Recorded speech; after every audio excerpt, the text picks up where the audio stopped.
सुरेश बडालको रहर कथा सङ्ग्रहबाट एउटा कथा वाचन गर्न गइरहेको छु।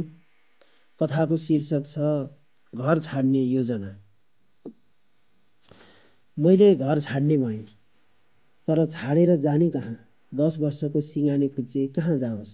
घरबाट पूर्व, पश्चिम, उत्तर, दक्षिण चारै दिशामा आधा घण्टाको बाटो बाहेक पर पुगेको थिएन। अब कुन दिशामा कता जाउँ?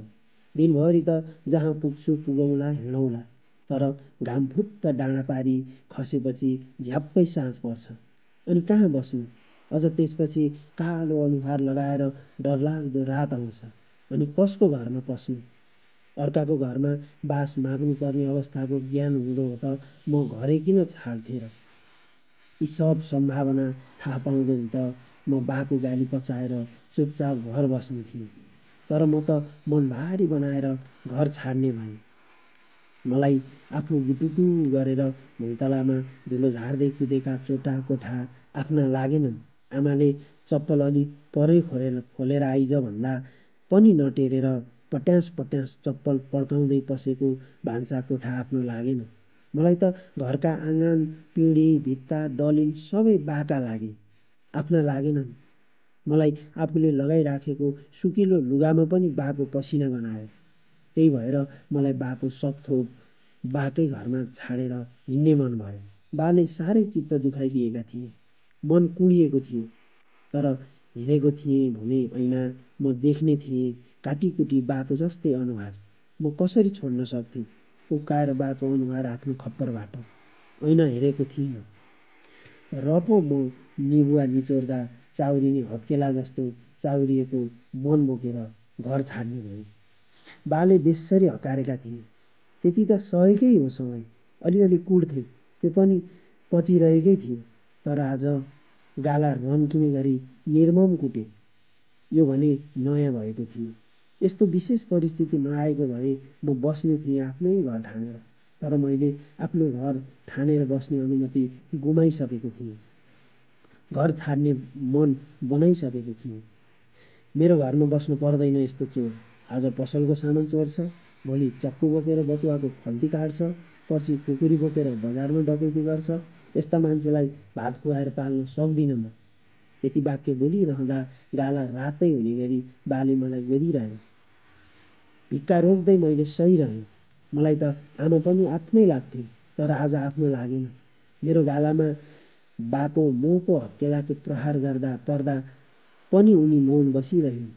बाले एक थप्पड हाने। मैले आमालाई हेरेँ। उनी भावशून्य थिइन्। एवं रीतले बाले 5 थप्पड हानेपछि बल्ल आमा भयो अब नकुट्नुहोस् भनेर छेक्न आइपुगिन्। 5 थप्पड यसले खानै पर्छ भन्ने मानसिकता बोकेर बाको प्रहारमा मौन सहमति जनाएकी आमा मलाई मायालु लागिनन्। जब बा दुश्मन लागे, आमा पराई लागिन्, तब मलाई आफ्नो घर आफ्नो लागेन र मैले मुटु गाँठो पारेर घर छाड्ने निर्णय गरेँ। गोदाई खाएको रात आँसु पिएरै म बाको घरमा सुतेँ। घर त छाड्छु, तर अहिले राति कता निस्किने? गाडी पनि त पाइँदैन। त्यसैले भोलि बिहान घर छाड्ने निधो गरेँ। त्यस रात मैले खाना पनि खाइनँ। दुश्मनले खेती गरेर ल्याएका चामलका दानाहरू निष्ठुरी पराईले पकाएकी थिइन्। म थोपो पनि मायाको रस नभएको भातका सिता निल्न मलाई रहर जागेन। नखाए नखाओस् भात मार चोर्न। यही भात लतारेर बिग्रेको होइन। यही भात बढी भएर यो अर्काको पसलबाट चाउचाउ चोर्ने भयो त। बाले यति भनेपछि म सुतेको ओछ्यानमै भातको थाल बोकेर मलाई उठाउन कुममा घोचिरहेकी आमाले थाल लगेर झाँगामा खनाइन्। अनि चुलो लोटाइपोती गरिन्। बा त दुश्मन भइ गए। खान दिन्न भने, तर आमा किन कर गरिनन् मलाई? किन आफ्नै हातले मुछेर कोच्याई खुवाइनन्? किन भनिनन् बाले त्यति भनेको सहनुपर्छ, बाले त्यति गोदेको पनि आफ्नै लागि हो, असल बन्नुपर्छ भनेर हो। अर्काको लैलैमा लागेर चोर्ने ठग्ने काम गर्नुहुन्न। ल यति भात खाइदेऊ, नत्र रातभरि पेट क्याउँ क्याउँ गर्छ। तर आमाले यस्तो भन्दै भनिनन्। बा त जहिल्यै गाली गर्ने कुट्ने गर्थे। जब आमा पनि आफ्नो जस्तो लागिनन्, मलाई रातभरि पेटको भोकभन्दा बढी मनको भोकले सतायो, मायाको भोकले सतायो। आखिर को रहेछ र यो दुनियाँमा मलाई माया गर्ने? कोही त रहेनछ। कोल्टे फेरिरहे। आँसु सिँगान अनि र्याल सबै सोसेर सिरानी लपक्कै भिजेको थियो। मनभरि कुरा खेलिरहे। के गल्ती गरेको थिएँ र मैले? साथीले चाउचाउ ल्याएको थियो, सँगै बसेर खाएँ। यही त हो। के थाहा उसले पैसा नतिरी ल्याएको कुरा? पैसा दिन बिर्सेछ भनेर साथीसँग पैसा मागेको भए भइहाल्थ्यो त। कुरा लगाउँदै हिँड्नु जरुरी थिएन त त्यो पसलेलाई पनि। साथीले दिएको जाबु 2 मुठी चाउचाउ खाँदैमा म कसरी चोर भएँ? किन कुरा लगाउनु परेको मेरा बालाई? म घर मात्र होइन, गाउँ छाड्ने भएँ। जब गाउँ नै छाड्ने भएँ भने म किन बाँकी राख्छु त्यो पसलेलाई? मैले प्रण गरेँ, घरबाट निस्कँदा खुकुरी लिएर निस्किनेछु, छप्काउनेछु पसले बसन्तेलाई। फेरि सोचेँ, सकुला र ज्यानै मार्नु त अलि अप्ठ्यारो कुरा।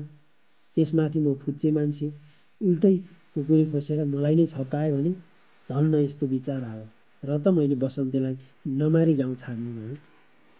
तर के म कसैलाई केही प्रभाव नपारी गाउँ छोडौँ र?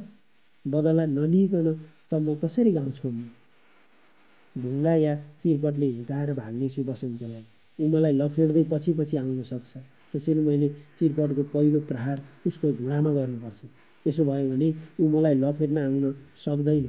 खुट्टा खोच्याएर भए पनि लखेड्दै आयो भने ढुङ्गाले निधारमा लाग्ने गरी हान्नुपर्छ। मैले योजना बनाएँ। तर यसरी बसन्तेलाई हिर्काउँदा त हल्ला हुन सक्छ। अरू मान्छेले पनि लखेड्न सक्छन्। म समातिन सक्छु। समातिएँ भने त झन् बर्बाद हुन्छ। सुरुमा गाउँलेहरूको कुटाइ खान सक्छु। त्यसपछि बाउको, साथीले चोरेर ल्याएको चाउचाउ अलिकति हत्केलामा थापेर खाँदा त कुट्ने बाउले मान्छे मर्ने गरी ढुङ्गाले हिर्काउँदा मलाई के गर्लान्? मेरो सास ढक्क फुल्यो। अनि मैले बदला नलिइकन गाउँ छोड्ने निधो गरेँ। मैले योजना बनाएँ, म झिसमिसेमै उठ्नुपर्छ। आमाभन्दा पनि चाँडो। बत्ती नबालिकन अँध्यारैमा लुगा लगाउनुपर्छ। स्कुल जाने झोलामा केही लुगा राख्नुपर्छ। अनि सोचे, बाटो त टाढा होला, यात्रा लामो हुन सक्ला, खर्च पनि त चाहिएला। सुस्तरी पस्नेछु बा आमाको कोठा।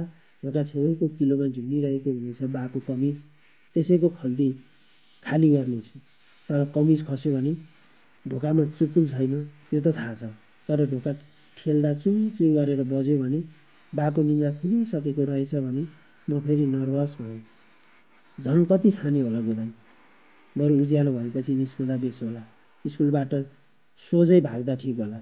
बिहान बा यताउता लाग्दा बरु फुत्त पैसा निकाल्नु पनि सजिलो हुन्छ। अनि मैले अँध्यारोमा होइन, उज्यालोमा घर छाड्ने भएँ। घर छाड्ने अनेक योजना बने। स्कुलबाट भाग्ने योजना ठिक लाग्यो। साथीहरूको अनुहार झलझल नाचे। सबै बिरानो हुनेछन्। मैले घर छाडेपछि घर बिरानो हुनेछ। माटो त माटो नै हो, तर आफ्नो घरको भित्तो लिपेको माटोको बास्ना बेग्लै हुने रहेछ। कमेरो त कमेरो नै हो, तर आफ्नो घरको कमेरोको चमक बेग्लै उज्यालो हुने रहेछ। मलाई भने बाको घर गनाउन थालेको थियो। अँध्यारो लागेको थियो। त्यसैले म घर छाड्ने भएको थिएँ।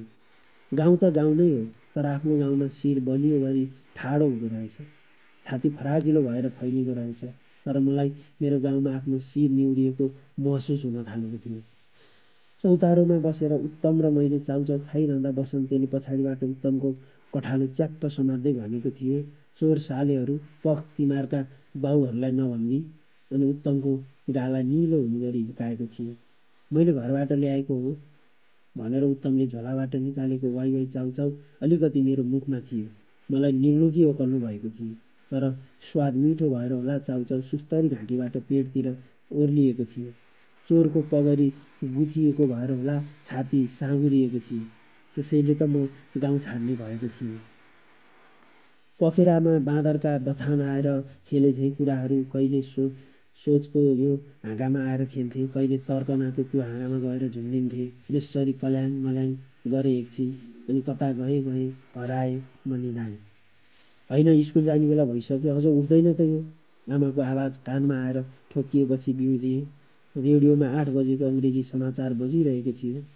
जेठको घाम पनि चरक्क हुने गरी बिहानै चर्किएको थियो। उठेर हातमुख धोएँ। आमाले चिया दिनुभयो। अरे यो के अचम्म, आमाले त दुनो पनि दिनुभयो। म जिल्ल परेर हेरिरहेँ। हिजो राति भोकै सुतिस् भनेर बाले बिहानै मास्तिर बजार पुगेर ल्याइदिनु भयो। चाँडो उठ्यो भने दिनु भन्नुहुन्थ्यो। त रातभरि यता र उता फर्केर सुकसुकाइराथिस्, निन्द्रा नपुग्या होला भनेर सबेरै बोलाइनँ। अब यति खाएर एकछिन भात खानु। मैले निन्याउरो अनुहार बनाएर हस् भने। आवाज भने प्रष्ट गरेर निस्किनै मानेको थिएन। चियामा दुलोर चोबेर खाँदा झलझली बा सम्झिए। कुट्ने बानी बदल्ने हो भने मेरा बा जस्ता असल मान्छे अरू कोही छैनन्। ए सुन त, आमाले फेरि भन्नुभयो। अबदेखि तँलाई खान मन भयो भने मलाई भनेस्। बाले यी यस्तो पनि ल्याइदिनु भएको छ। आमा मुस्कुराउँदै वाइ वाइ चाउचाउको कार्टुन बोकेर आउनुभयो। मेरा आँखाबाट हर्षको आँसु बगे। स्कुल जाँदा सधैँ एउटा एउटा खाजा लैजान्छ है आमा? मैले बल्ल प्रष्ट बोलीमा भने। आमाले पनि हुन्छ भन्नुभयो। त्यस दिन मैले कहिल्यै घर नछाड्ने निधो गरेँ। धन्यवाद।